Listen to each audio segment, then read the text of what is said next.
streetnews.it, siamo qui a Camposano per il Palio delle Contrade. Io sono con alcuni membri della Proloco, l'ente organizzatore di questa bellissima manifestazione. Lascio la parola a Saverio Quadrano. Salve a tutti, benvenuti prima di tutto a Camposano. Oggi inizia ufficialmente il Palio delle Contrade 2018. Noi dall'anno scorso l'abbiamo denominato il Palio delle Contrade 2.0 perché dopo 9 anni di assenza la Proloco di Camposano ha riproposto questa bellissima manifestazione che coinvolge tutto il paese. Io sono il presidente della commissione, ma devo essere sincero, quest'anno soprattutto per miei impegni personali è la commissione che ha lavorato veramente tanto, e quindi ringrazio Mena Sabatino, Rina Vacchiano, il presidente Luigi Barbati, Rosalia Pietillo, e spero di non dimenticare nessuno, almeno come membri della Proloco. Ora ecco, vorrei illustrare giustamente come è strutturato il palio. Il palio parte oggi con il corteo, c'è una sfilata con ogni contrada va le magliette che rappresentano i colori della propria contrada, e poi si arriverà qui in piazza dove c'è la sagra tutti quanti insieme, che è proprio una novità del palio 2.0, perché vogliamo che un po' ci sia l'unione di tutta Camposano in questo grande giorno di inizio palio. E poi successivamente nelle prossime 3 settimane ogni contrada effettuerà la sua festa di contrada, giustamente, e inviterà le altre contrade a partecipare ancora di più come segno di unione, partecipazione e aggregazione. Si terminerà poi sabato 9 con il corteo storico e la sagra organizzata dalla Proloco, e poi domenica 10 c'è l'assegnazione del palio,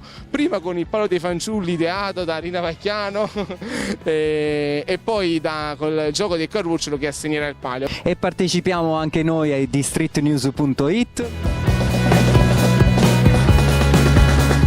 Entriamo nella prima contrada del centro storico, la contrada dell'Agorà, la contrada più giovane e più entusiasmante di tutto il palio.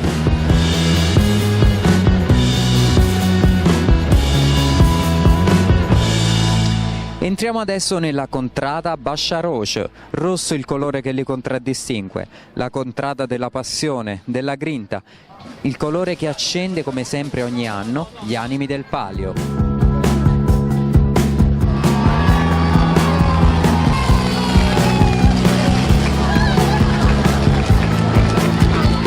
Entriamo adesso nella contrada Gescal, che con passione, coraggio, forza e dedizione riesce ad impreziosire questa splendida manifestazione. Streetnews.it, sono qui con Nunzia, una referente della contrada Gescal. Nunzia, qual è il motto della tua contrada? Uniti sempre insieme ad ogni costo. E raccontaci qual è il momento più bello di questa splendida manifestazione.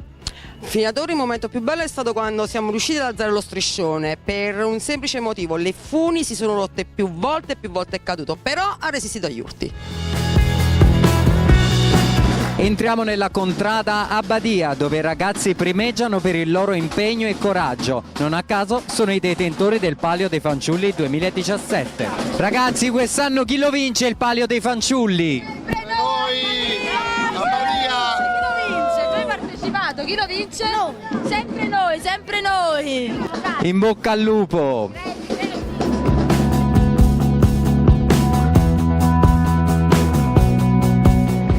Ed entriamo nella contrada Ngoppa Roche, i detentori del Palio delle Contrade 2017, il giallo del sole che illumina gli animi del palio.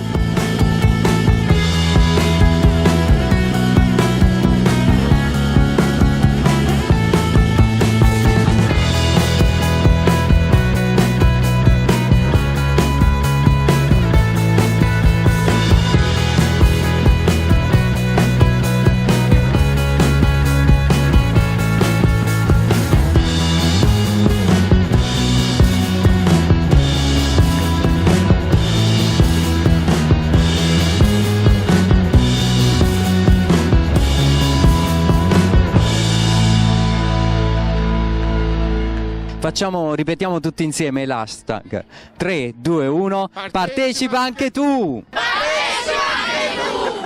Partecipa anche tu! Partecipa!